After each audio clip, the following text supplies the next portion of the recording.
I did not realize there was going to be music this time, Nicole. That's okay.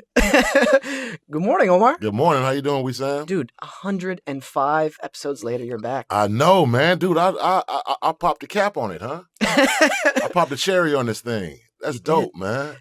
First of all, thank you so much for coming back. Yeah, man. No problem, brother. And congrats to all your amazing success that you've had since then. I mean, man, thank you. Queen Sugar. Right. By the way, for those of you who don't know, it rarely happens in the TV business. Queen Sugar got renewed for season 2 before even the first episode aired, right? It did, yep. I guess that's what you get for working with Oprah, right? I guess, man. Sure. And Ava. and Ava, right? Yeah, man. Absolutely, congratulations for that. And Aquarius, Selma, Ray Donovan, Eastbound and Down. And I think the last time you were on here, you were working or you had worked just recently on Django Unchained. That's right. And you've worked on other stuff as well. Those are just a little bit. Right. Dude, you stay busy. Man, I try to, man. Like, I got these children. I got this wife who likes shoes. So I got to stay on. As long as I'm busy, then my wife won't look at me crazy when I leave the house at 10 o'clock in the morning. Like, where are you going? I got to go to work. So she don't think I'm going to the bar. She's seriously, though, sweetheart. Yeah. She's an actress as well. She is an actress, yes. And such a great support system, as you've told me many times before. 110%, man. She holds everything down in the home. When I'm gone for 6 months or whatever it is, wow. She makes sure that we have 2 daughters. Make sure that everything is good with them. Make sure they, their lives are not changed or anything, and it keeps them grounded as well. Mm-hmm. She's the perfect person for me. It's the perfect relationship that I couldn't even think of a better relationship that I could be in. Oh, absolutely blessed, man. That's definitely. Amazing. I'm so happy for you. If you're in LA right now, yes. I definitely, I strongly encourage you go see Barbecue. Yes. This is a play Omar's in at the Geffen Playhouse right now. And I already told you outside, but I rarely get surprised in storytelling. Right. And there's a few twists in there. And there's one big one where I was like, oh my God, holy shit, that's good. Didn't see that comment. No, not at all. And I'm not going to give too much away, but I'm not going to give anything away because I want people to see this play. I really encourage people to go see this before. How many more weeks you got of it? We until October the 16th. I'll give you a little bit of overview. It's a show. It's a play written by Robert O'Hara, directed by Coleman Domingo from the Fear of the Walking Dead and from Selma. It's a play about race, family, addiction, and Hollywood. And it's like that. I like that order. I like that order because the Hollywood is the last thing. Yeah, and if you've seen it, you'll appreciate the order of that. Exactly. But the veil, the lies, and there's another theme in there which I love. Like, if something is a lie and it's benefiting you for the long run, is it really a bad thing that it's a lie, or is it? But then you have to really look at its intrinsic value. Was it really worth it having it in the first place? Right. Well, one thing about it, like what one of the lines is that's one of the actresses says is like speaking in terms of Hollywood. Right. We all lie. We always lie. So it's just something that's embedded in the DNA in Hollywood. It's like, it's a lie. It's like politics. Like, whatever. Yeah, I didn't do this. Well, we got it on tape that you just did this. No, your eyes are deceitful. I didn't do this. So that's one thing about it. Like, I guess the moral compass is thrown out the window after a while of you lying so much. But that's what Hollywood is a lot of times, man. Yeah. And I think, yes, it's a lie. I think for some of us too, there is a show aspect to it. Of course it is. For even the business side of it. Show business. It is. There you go. There was really some nice family dynamics in there which make you realize, even if your family's not to that extreme, right? As I'm getting older. Yeah. As my parents are getting older, and my brothers are, I don't know about you, but I've started to see them more as people. Yeah, man. More than just my dad or my mom as these they're human beings. Especially the older you get, and you can start to so you can't really relate to your parents, but you can relate to your parents when you're you're not too far off of 30. Yeah. But you're still in your 20s, but you can still relate to how, I wonder how my father was when he was at this age. Mm-hmm. And I don't know if how much older your father. I think I met your dad once. I think I met your parents. I don't know. Yeah. But like, I remember when my dad was 40 years old, the age that I am. Yeah. And I'm like, man, like, and I look at him sometimes, I'm like, yo, I remember you being this age. And I thought it was old. I thought 40 was old at the time. Because I remember when he turned 40, I was like, dang, you old. But now just look, I'm like, yo, I was looking at the moves that he was making as a man, right, and comparing it to the moves that I'm making as a man. And I'm like, okay, well, I'm almost on the same level as he is, as far as, like, family and business wise, and a lot of different things. Even though he may have been a little bit further on, maybe not, but family, he's a better man than I am at 40. But so I just started looking at it, like, comparing and contrasting. Absolutely. That's how I look at it. Yeah. Growing up, my father was super strict on me. Yeah. I'm talking about hardcore strict, like old school, bringing me up. Standards were like super high. Right. You know what I mean? Yeah. And at the time, I hated it. Right. Absolutely. Now I understand it more. Yeah. I mean, the guy immigrated here with nothing. Right. For, like, if his standards and his work ethic wasn't that level, yeah, I wouldn't be here. Exactly. He wouldn't be in the States. You know what I mean? Right. Like, our family wouldn't have what we have. Right. So I understand that. And so I'm taking that mindset and being like, okay, those high standards got him this far. Right. And that's the only way to succeed, to get somewhere, especially in a very difficult business endeavor or acting, for instance. As you know, and as every other actor listening to this or artist, especially the acting business, it's so difficult. It is, yeah, man. It is. So having those high standards on yourself, I think, is very important, and that discipline. And the discipline in particular, yeah, definitely. Yeah. Dude, we're branching out so much. I'm just really excited to have you back on the show, because every single time I've talked to you, just to give our listeners a little bit of a backstory, when I first moved to LA, you still are friends with my friend Jonte. Right. Jonte LaGrasse, who was actually on the show before, and me and Jonte were roommates. And Jonte was like, "Oh, you got to meet my friend Omar is coming over. You got to meet him. He's a really cool dude." And I remember the first time I saw you in my living room, I was like, "Oh, it's that guy from Road Trip." Right. Yeah. Like, I was like, I love that movie. Yeah. Like, what? Like, I was brand new to LA. Right. And then you started talking some, like, real shit, like really good advice. And I was like, oh man, this guy knows. Whoa, this is not the impression I have. You know, it's like totally flipped. Because all I knew you from was the Road Trip movie, right? As the really intimidating dude at the frat house. Exactly. So I was like, oh man. And so every single time I've gotten to meet with you and talk to you, it's been seriously like older brother advice. Yeah, man. And you don't know how much I appreciate that, because a lot of where I am today, I mean, you're a part of that with what you've told me to do or what you've recommended me to do, you know, in my career. And I really, really appreciate that. And I'm always excited when I get to talk to you and just to further myself. And, and I really love it. Like, when you'll text me like, yo, you busy? Mm-hmm. And I mean, like, I know that when you text me like, am I busy? I'm like, okay, we about to sit down and have an hour-long conversation. Because I love talking to you, and I'm very proud of you, Wesam. I am. Like, and I always know, I'm like, man, what you got going on? Well, I'm doing it. I can't really talk about it, but I'll tell you. And, but I'm like, because I like watching the progression of your career. And I'm just like, man, like, you're there. You're there, man. You are further in your career at your age than I was at your age. So I know, I'm like, man, it's just going to continue to grow and get bigger and bigger and bigger. I appreciate that. Thanks. So, like, but I always love it, like, when you tell me, like, you text me, like, yo, you got a minute?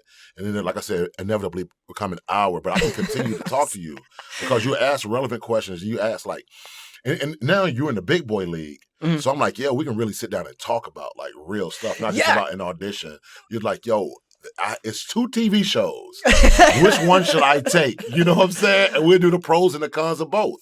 So it's that type of thing. Yeah, and specifically for it was earlier this year. I remember texting you about Zubiquity and this other pilot that was called Transylvania, and I was just like, giving you the pros and cons of both, and just wanted your feedback, because I've never been in that situation before. Like, I talked to my reps about it, and it's like a huge milestone, and it's scary. It's I don't want to say it's scary, but it's overwhelming, and it's an important decision. Yes, yeah, and because I know it's like, okay, you've got a fork in the road. Yeah, this is one of those forks in the road that really determines what other jobs you're going to get in the future. Exactly. Because as we know in this business, a lot of it is what jobs you've had in the past. Exactly. Yeah. Because it's hard sometimes for networks to see you in something else if all you've played is a certain role. I had that. I know. I told you, like, when we had that conversation, I said there was this time last year, it was a year before that you had the two decisions. I had two decisions. Right. Like I had one, I could play like this street dude.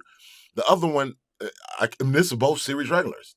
The other one, I could play a doctor. And I was like, huh. Now they're both pilots. Neither one of them went. Right. You know what I'm saying? But I was like, which one should I take? Which one should I take?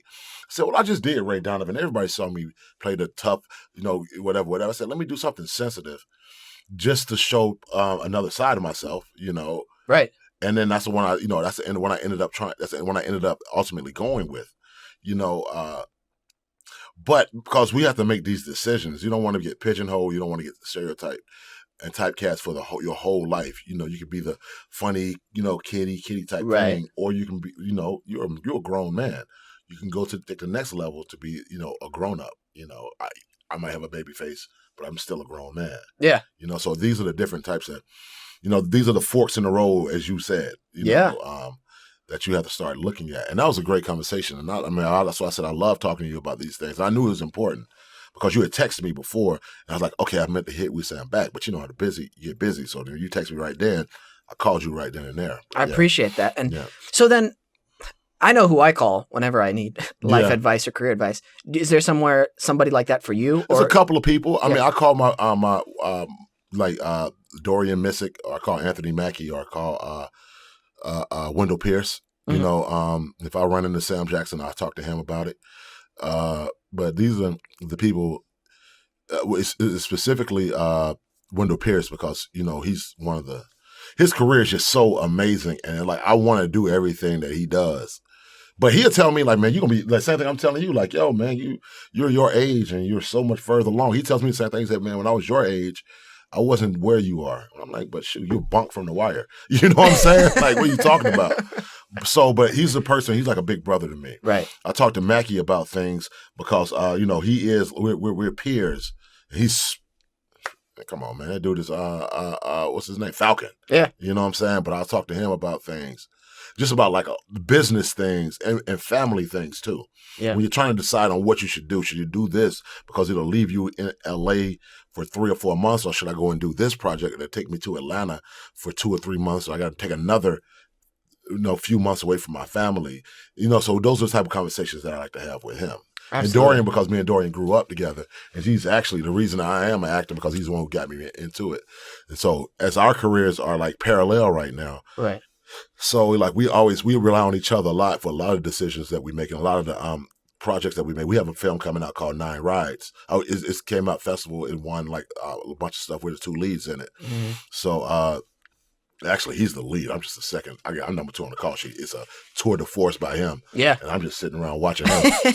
But I rely on him also. So yeah. There's got to be then let's say for a listener out there right now who doesn't have, that circle of friends. Maybe their circle of friends isn't that big, or maybe they aren't advanced in their careers. Right. What would you recommend to them then if they are facing these kind of like life challenges or like career challenges or career choices? Where should they reach out for advice, or where should they look to for advice? The thing about it is you want to try to find a mentor. And this might sound harsh. You don't want to. Everybody can't be your mentor. You don't want to have a mentor who doesn't know what they're talking about, who might be a disgruntled actor. Man, everything sucks. Just sit back. It doesn't matter. It all sucks. You want to have somebody who has relatively a successful career. I'm just writing something. Yeah, you want that because just because somebody's older than you doesn't mean that they well, this is going to be my mentor. It's like, yeah, but you're following, somebody like, what was it, Donnie Brasco, right? Have you seen Donnie Brasco? No. It was Al Pacino and Johnny Depp. Oh, no, I have not, but I know of the movie. Yeah. But Lucky was Pacino's character. He was a loser. What it is Johnny Depp was an undercover FBI agent who infiltrated the mafia. Yeah. But the person he was, his mentor as being Donnie Brasco was Lucky, and that was Al Pacino's role. And he was sort of a loser and a schmuck in the mafia. Mm. So it's like, this is the person who's mentoring you is a loser and a schmuck. You know what I'm saying? So it's like, you don't want that. You want your mentors to have some kind of some type of success and have some kind of positive outlook on this game. It's a lot of ways that you can become disgruntled, in this business. Absolutely. So you don't want your advice to come from somebody who's disgruntled, because then you'll look at everything from a half empty point of view instead of a half full point of view. That outlook is very important, and something sparked in my mind. A lot of the most successful people, the people in life, not just acting, but in the world, who have made the biggest impacts, they've had that perspective on something very important, or what they think is very important. Right. That a large amount of the people around them tell them, that's insane. Right. That's can't work for 1,000 reasons. Right. And they're like, no, it can work, and this is why. Right. And they really follow that. And I think that's a fine line to tread, especially. So just as like a cautionary thing with mentorship, I think you got to be careful also at that other end where it's like overly positive, without being realistic. Yeah, you have to Absolutely. be grounded. It has to be some sort of like grounded place, man. Like, everything can't be like, man, just don't even worry about it. Like, your mentor can't be like, don't worry about it. Just keep doing what you're doing. Like, no, like, let's sit back and let's think about, like, well, what is not working? Right. Well, this is not working. Let's try to work on that. Instead of just being like, oh, you're perfect. You're great. Just keep doing what you're doing, because nobody's perfect and great. There are ways that we can better ourselves in the midst of us growing anyway. And if you find a mentor who's like, yo, try it like this or try it like that. And a person who's had failures, but have come out of that, who's jumped out of the dust and dust themselves off, man. Absolutely. Like, yeah, that's like, you're right about that. You can't have it one way or the other. The uber hyper positivity or the negative in the same space. Absolutely. You have to have someone in the middle ground. Somebody, like you said, somebody who's, and I like having people who have failed. Yeah. I like having that, because it's like, well, how did you dust yourself off? Absolutely. Yeah. And I think that's super crucial. And I'd love to, at some point today, talk about maybe some of your hardest, quote unquote, failures and what you've learned from them. I'm sure we'll get to them. But something that really, I'm just loving watching your work nowadays, especially yesterday on stage, or Friday on stage. You're having fun on stage, man, which I think a lot of actors forget to do. Yeah. Especially in the audition room. Right. It's supposed to be fun. People are supposed to be entertained watching you, whether it's like a drama or a comedy. Right. So when did that start coming up for you, where you're like, no, I want to have fun, like you're just so comfortable in yourself nowadays? Yeah, that's what it is. You just get comfortable in like what you're doing, because what you're doing has been working. It's funny. I had an audition 2 weeks ago, and the director was in there, and he was just like, dude, you just made my day, man. He's like, he said, you work a lot. I can tell you work a lot. I said, why? He said, because this is the most confident audition I think I've ever seen in my life. I was like, yeah. I said, I'm on stage every night. You can come see me at the Geffen. I said, so I'm in it now, and I'm having fun. Yeah. It's supposed to be fun. Like, it's supposed to be like, especially like if the character isn't that dark and down. I mean, even this character was sort of dark, but I was playing it with some humor to it. It was real. It was grounded. Yeah. So it's like, so you have to, I guess, and like I said, you have to have fun. I started having fun probably. It was, it's when I was doing both Selma and Ray Donovan at the same time, because I was tired all the time. I was in Atlanta shooting a movie. I was flying out to L.A. to do a TV show. I never got a break. I was working 7 days a week, sometimes twice in the same day. But going from Atlanta to L.A., just jumping back and forth. And I did the same thing with this year with Queen Sugar and the Spielberg movie, the Spielberg produced film I did called Thank You for Your Service. Well, I was in New Orleans shooting, and then got to go to Atlanta to shoot, and just going back and forth for a few weeks. That's awesome. It's awesome. It's tiring, but it's awesome. It's awesome because it's like, we want to be actors. We like, when we come up, oh man, I want to be an actor so bad. Now it's like, yo, I'm acting like for real. Like I'm like doing a movie and a TV series at the same time in 2 different time zones. How nuts is that, man? It is what it is, man. That just that boggles my mind that we live in a time as an artist. Yeah. Tell that to like somebody from from the Greek times. Okay, exactly. you know what I mean? Like, hey man, yeah. in the future, you're gonna be acting in one show here and then like in a different city, and they're like, no, that takes weeks to do. No, nope. Yeah. Like I know that's like a crazy, but you've got to have that perspective, I believe, as an actor to realize like we live in such a fucking crazy time. It is. It's crazy, man. It really is. Like what's at our fingertips. Literally any song that I ever want to hear, it's right there. It's right there. I just pull it up. Instantaneous. Anything I want to watch, I could pull it up. Right here on my phone. Exactly. Yep. I mean, that for an artist, you've just widened that gambit of like creativity, stuff you can pull from. Exactly. Like, I will never make an excuse ever again. I'm saying that to say I don't feel inspired by something. Like just go to YouTube for a few hours. Yeah, man. Get inspired immediately. Yeah. Oh man, I get pumped up now. I'm gonna have to go run after this. So let's talk a little bit about Queen Sugar. Right. Ava wrote the part for you, the creator of the show. She did. Yeah. What's that like for somebody to come up to you and be like, "Hey, I wrote this part." So I was in the Bahamas during the film last November, December, and Ava called me, texted me. I was on set. She said, "Call me back right now." I said, "Ava, I'm shooting. Can I call you back tonight?" She said, "Call me in the morning." So I called her in the morning, and she was like, "Yo, I'm gonna send you a script. I want you to read it." I already knew that she had a show called Queen Sugar that she was about to produce, that she was producing directly. Right. You know, so I was like, okay. I read it. She said, "I want you to read the part of Hollywood and tell me what you think."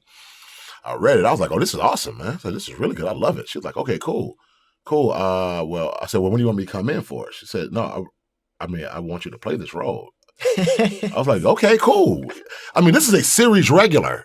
This isn't like, I wrote a guest star for you. No, I had another friend I have a lot of friends who write roles for me, who are showrunners.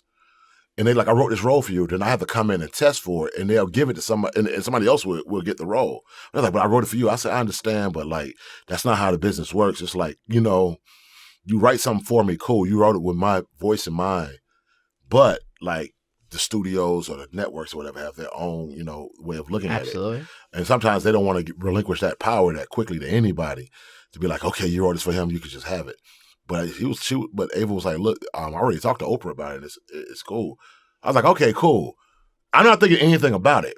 So I called like my friend, a friend of mine, Tone, who his roommate was an assistant at my agency. So I called and she was like, "Hey, Omar, congratulations! I heard you got the role." I was like, "Which role are you talking about?"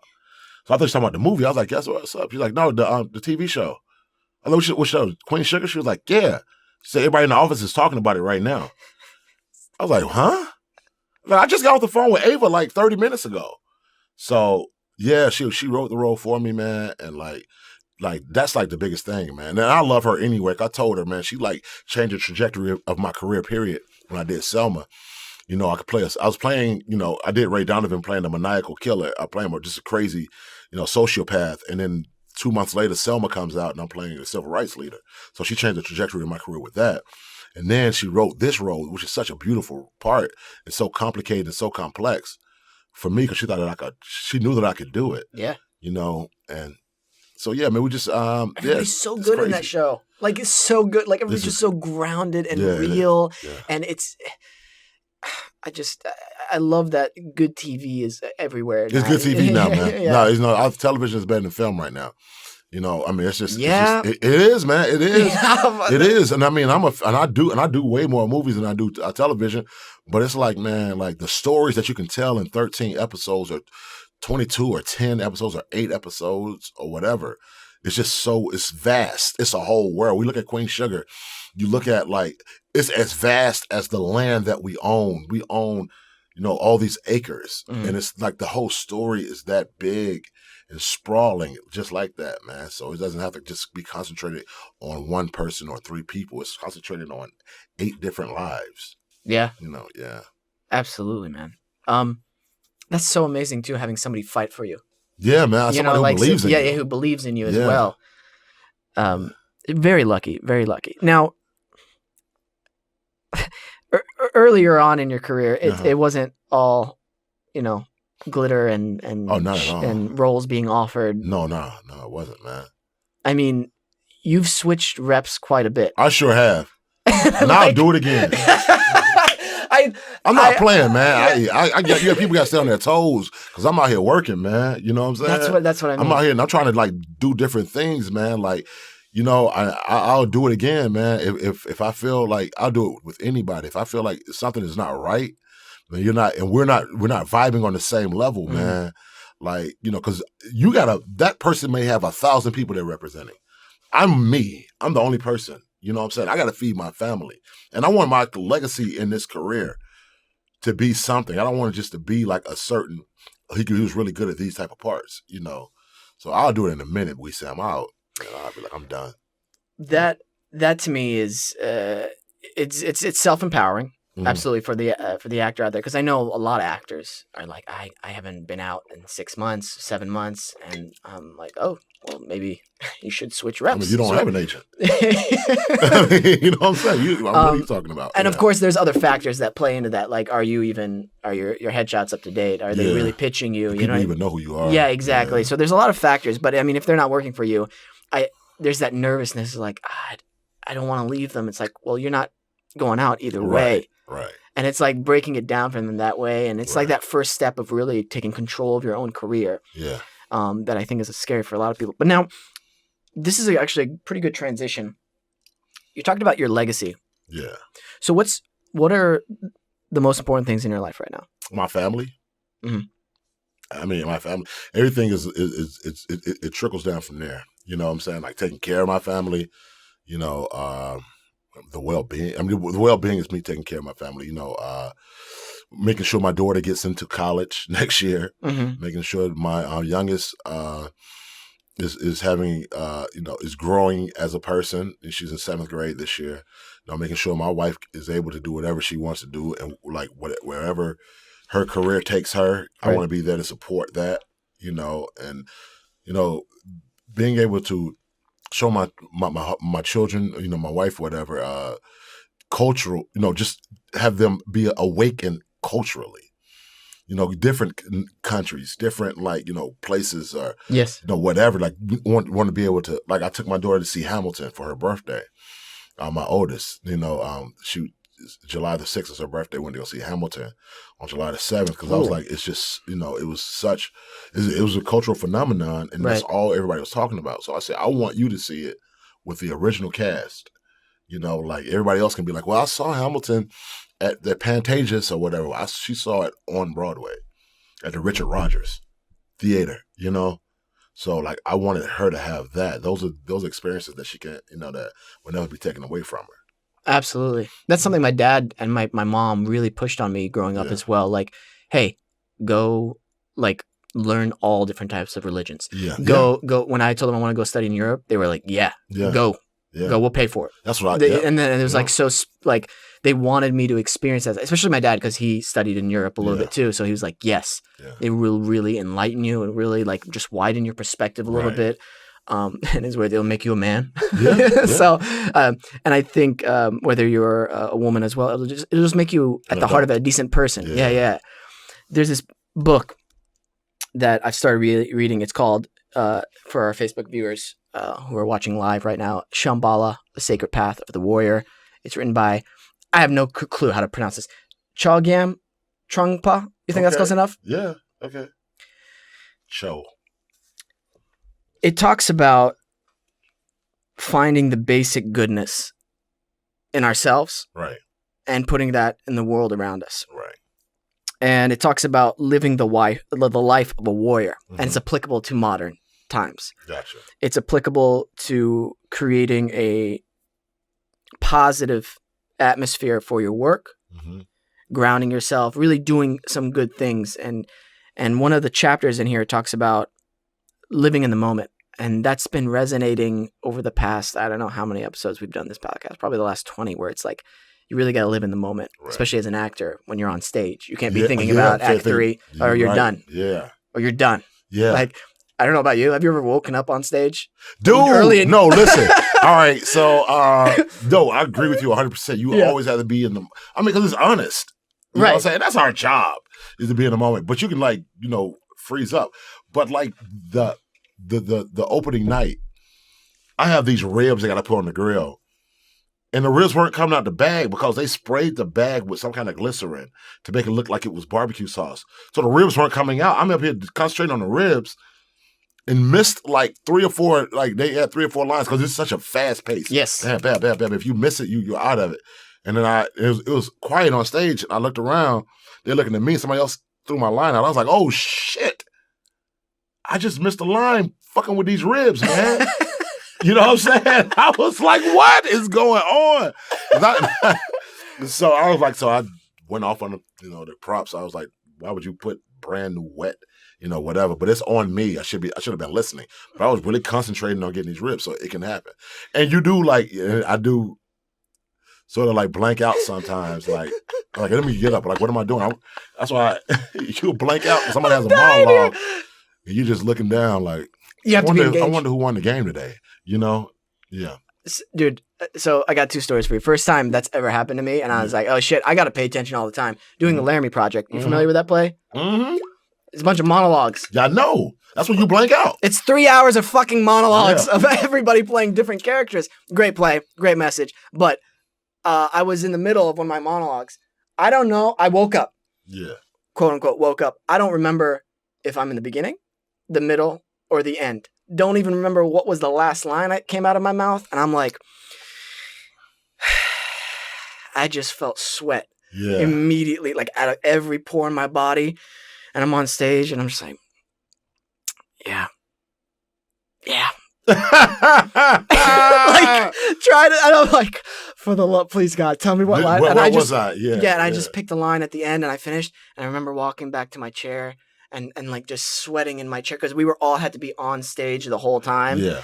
So I'm like sitting there, I'm like, oh man, I really messed that up. Yeah. Like everybody's in, and then thankfully they're like, no, we just noticed there was a long pause there. That's all. And I'm like, okay, cool. But I don't remember what happened. Yeah, because you were on autopilot. It was probably like later on in the round or something. Yes. You already knew all the lines. You're like, it's just like it's autopilot right now. Yeah. Uh-oh. Exactly. Yeah. Autopilot is the worst. Don't ever be there. Yeah. So I was shooting this pilot recently in Chicago Justice, and it was a courtroom scene. Uh-huh. And this was the best role I've gotten to play by far. Right. I'm really excited for people to see this show. It's amazing. It promotes discussion. It's really engaging. So I'm really, as an actor, I'm living in the moment. I'm working with great actors. I'm just reacting. It's not a good or a bad reaction. Right. It's just I'm reacting. I'm living there. And I say something like, oh, I know the code to the phone. Right. And one of the extras, of course, extras are not supposed to say anything. Right.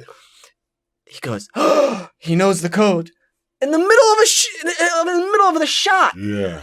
And I'm looking at Philip Winchester, who's across the room, and oh crap, I forget her name as well. And then my defense attorney, and he goes, I go, yeah, I know the code to the phone. And then the other guy goes, yeah, oh, he knows the code. And we all just kind of look, and we're like, yeah, like you're so in the moment that like it really takes you out of it. Right. Oh my gosh, man. Like that's why I understood whenever at that moment I was like, yeah, that's why Christian Bale freaked out whenever people. Yeah.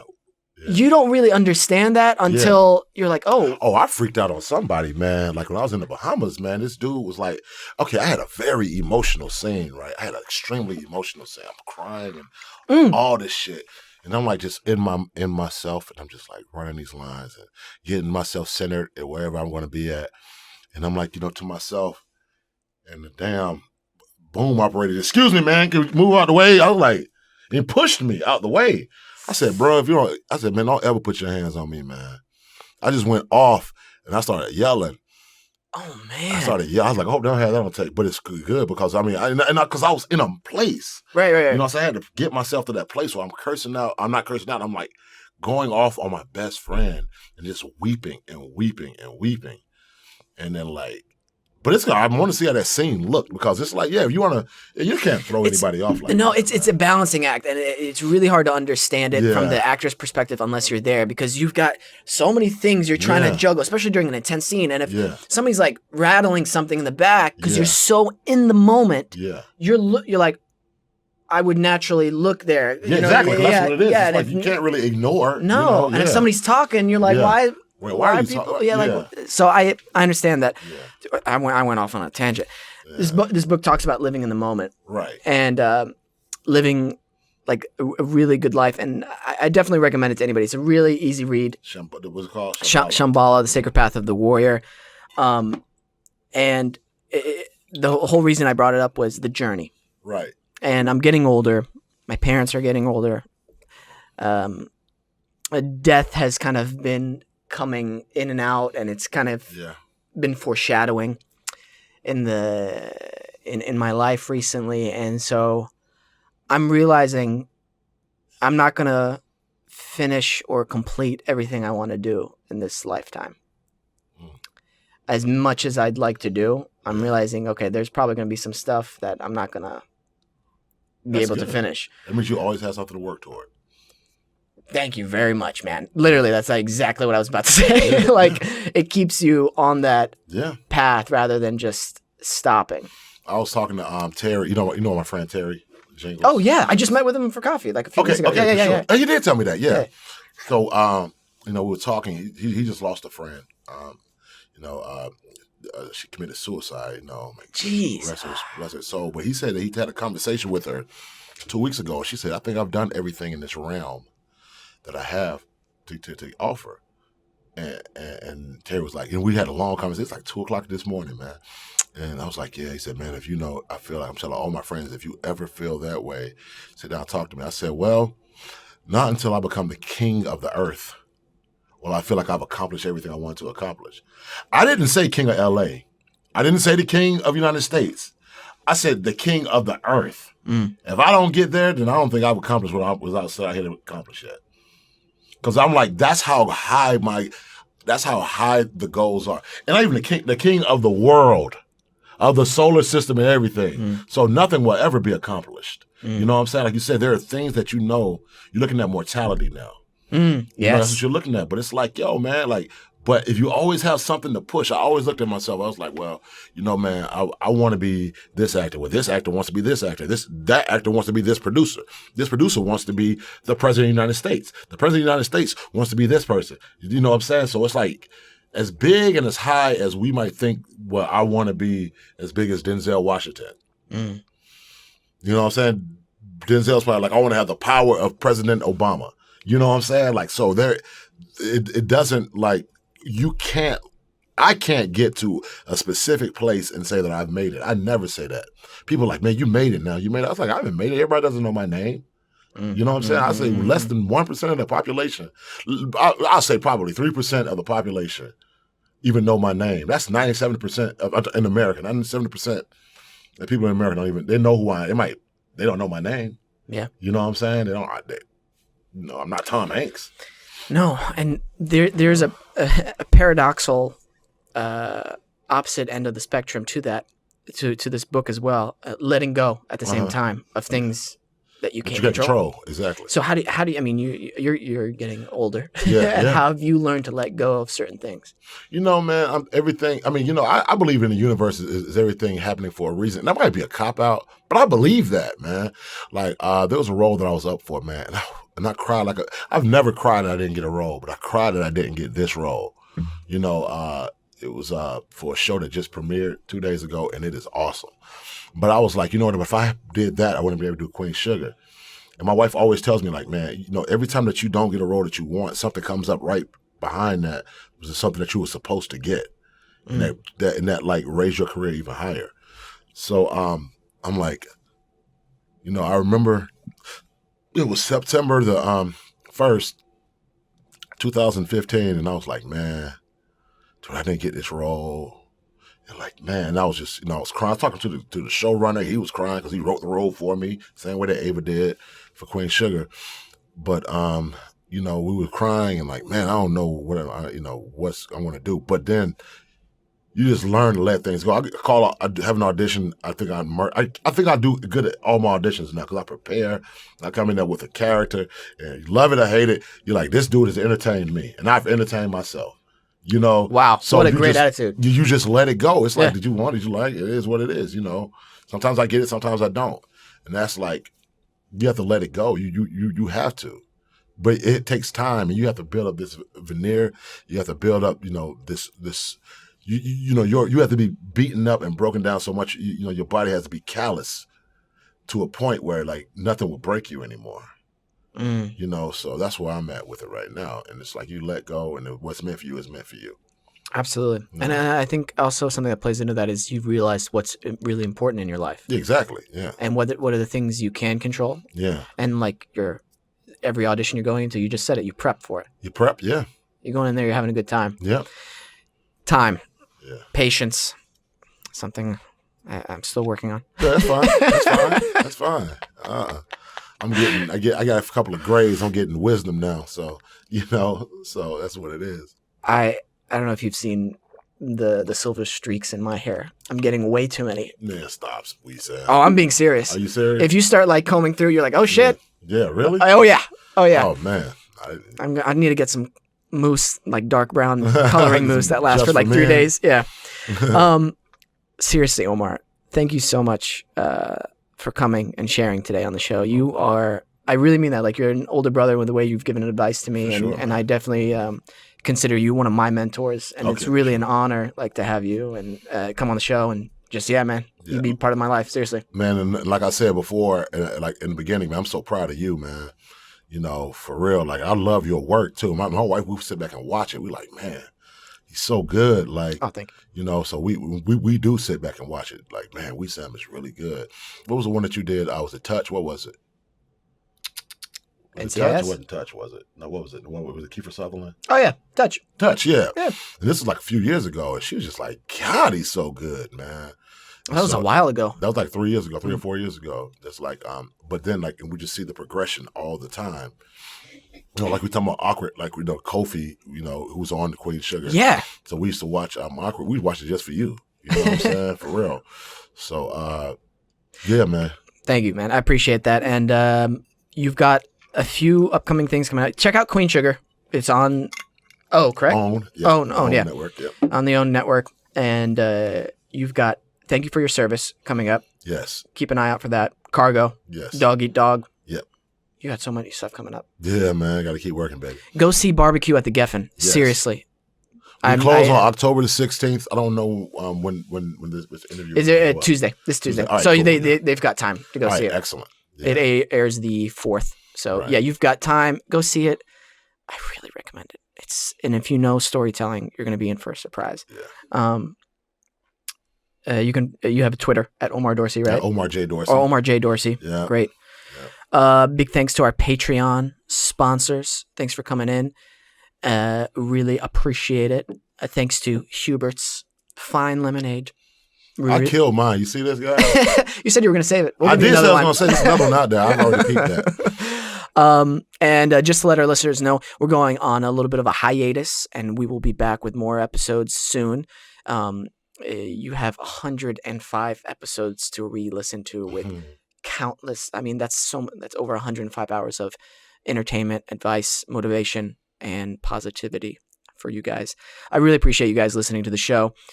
Big thanks to Jordan, Nicole for everything you do for the podcast. Big thanks to GVB Studios, Gabe, everything you do for us. And yeah, that's about it, I think, right? Yeah, that's good. All right, guys. Always remember to listen, think, and then talk.